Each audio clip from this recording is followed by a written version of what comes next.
లేదు కదా, నీకోసమే నేను కదా కష్టపడుతున్నాను, ఈ భావన మనలో రాకూడదు. నువ్వు అక్కడ ఆ పనిలో నువ్వు ఒక కర్మవు మాత్రమే, నువ్వు ఒక సమిధవు మాత్రమే. ఆ యజ్ఞంలో నేనే చేస్తున్నాను, నాకే ఎందుకు ఈ మనశ్శాంతి అనేటువంటిది మనకి రాకూడదు. అక్కడ ఆ రాజుకు ఆ మనశ్శాంతి వచ్చింది. వచ్చినప్పుడు ఈశ్వరుడి దగ్గరికి వెళ్ళి భక్తితో వేడుకుంటున్నాడు, స్వామి నేను ఈ మానసిక క్షోభ భరించలేకపోతున్నాను, నేను ఈ పని చేసినటువంటి కూలీలకు డబ్బులు ఎక్కడ ఇవ్వాలో నాకు అర్థం అవ్వట్లేదు, ఇంత రాజ్యంలో నాకు ఇంత డబ్బు కొదవచ్చేసింది ఈశ్వర అని వేడుకుంటున్నాడు. కానీ అక్కడ అతను చేస్తున్నటువంటి తన స్వార్థం కోసం కాదుగా, ఈశ్వర ప్రేరణ కోసం కదా, ఈశ్వరార్పితమైనటువంటి శక్తి కోసం కదా ఆయన కష్టపడుతున్నాడు. ఆ ఈశ్వర శక్తిని నిలబెట్టడం కోసమే కదా ఆయన అంత తాపత్రయపడుతున్నాడు. ఆ తాపత్రయానికి ఈశ్వరుడు ప్రసన్నుడైపోయి, రాజా నీ దగ్గర డబ్బు లేదని నువ్వు బాధపడద్దు. ఎవరైతే కూలివాళ్ళు ఉన్నారో ఆ కూలి వాళ్ళందరూ రోజంతా ఎంత పని చేస్తారో అంత పని చేసిన తర్వాత సువర్ణముఖి నదిలోకి వెళ్ళి వాళ్ళని ఇసుకలో లోడుకోమని చెప్పు, వాళ్ళు ఎంత పని చేస్తే అంత ధనమే దొరుకుతుంది అని చెప్పాడు ఈశ్వరుడు. సరే, మరుసటి రోజు అయ్యాడు. రాజు అందరు పనివాళ్ళు కూలి వాళ్ళందరూ కిందకు వచ్చారు. రాజా మాకు ధనం కావాలి, మాకు భుక్తి జరగాలి కదా అని అడుగుతున్నారు. అంటే పనివాళ్ళు అయిపోయిన తర్వాత అడుగుతారు కదా, డబ్బు కావాలి మాకు, మేము కూడా బ్రతకాలి కదా, మాకు అన్నం తిండి నీళ్లు కావాలి కదా అని అడుగుతున్నారు రాజుని. రాజు అన్నాడు, సరే అయ్యా ఇస్తాను, అయితే నా దగ్గర లేవు, మీరు స్వర్ణముఖి నదిలోకి వెళ్ళండి, మీరు ఎంత కష్టపడ్డారో ఈశ్వరుడు నిర్ణయిస్తాడు, నేను కాదు నిర్ణయించేది, ఈశ్వరుడు నిర్ణయిస్తాడు. మీరు చేసిన పనికి ఎంత డబ్బు రావాలో అంత డబ్బు ఈశ్వరుడు మీకు స్వర్ణముఖి నదిలో ఇస్తాడు, మీరు వెళ్ళి వెతుక్కోండి అని. కూలీలందరూ వెళ్ళారు, వెతుక్కున్నారు. ఒకరికి 5 రూపాయలు వచ్చింది, ఒకరికి 6 రూపాయలు వచ్చింది, ఒకరికి 10 రూపాయలు వచ్చింది, ఒక్కొక్కరికి 5 రూపాయలు వచ్చింది, ఒక్కొక్కరికి 2 రూపాయలే వచ్చింది, ఒక్కొక్కరికి 3 రూపాయలు వచ్చింది. అలాగ వారి వారి శక్తి కొద్దీ వారికి ధనం దొరికింది.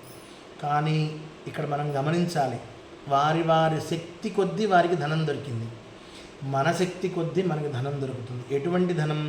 జ్ఞానం అనేటువంటి ధనం. కాబట్టి మనం ఈశ్వర ప్రేరణ బుద్ధితో, పరదేవత యొక్క శక్తి బుద్ధితో మనం ఎప్పుడైతే సాధన చేస్తామో, పరదేవతను ఎప్పుడైతే స్మరణ వేడుతామో, ఆనాడు ఆ దేవత నువ్వు చేసినటువంటి పనికి అంత విత్తం నీకు ఇస్తుంది. అది జ్ఞానం అనేటువంటి విత్తము. కాబట్టి మనం నేను గంటలు కూర్చొని చేస్తున్నానండి జపం అంటే, నువ్వు అది నీ జపం చేస్తున్నావు, కానీ ఆ జపంలో నీకు స్వార్థం ఉంది, కాబట్టి ఆ స్వార్థానికి పరదేవత నీకు అంత పని ఇవ్వదు. నువ్వు మయ్యర్పిత మనోబుద్ధి, నేను చెయ్యట్లేదు, ఇది నువ్వు చేయిస్తున్నావనేటువంటి భావనతో ఎవడైతే చేస్తాడో అటువంటి వాడికి అమ్మవారు వారి శక్తికి తగ్గ పరిపూర్ణమైనటువంటి శక్తిని ప్రసాదిస్తుంది. కాబట్టి ఇది అక్కడ మనం ఈ కథలో నీతి మనం తెలుసుకోవాల్సింది ఏంటంటే, సాధనా సంపత్తిని పెంచుకోవాలి అని అంటే ఏదో గంటలు కూర్చొని కళ్ళు మూసుకొని జపం మాల తిప్పేస్తే సరిపోలేదు. మనసా వాచా కర్మణ త్రికరణ శుద్ధిగా పరదేవతను జపించాలి. ఊరికే జపం కూర్చున్నామని అని చెప్పేస్తే సరిపోలేదు, అక్కడ చదివితే సరిపోలేదు. అక్కడ ఉన్నటువంటి బీజాక్షరం ఏంటి, ఆ బీజాక్షరం యొక్క అర్థం, దాని పరమార్థం అది తెలుసుకొని జపం చేస్తే నువ్వు లక్షలు చేయక్కర్లా, 100 చేస్తే చాలు నువ్వు సిద్ధి పొందుతావు.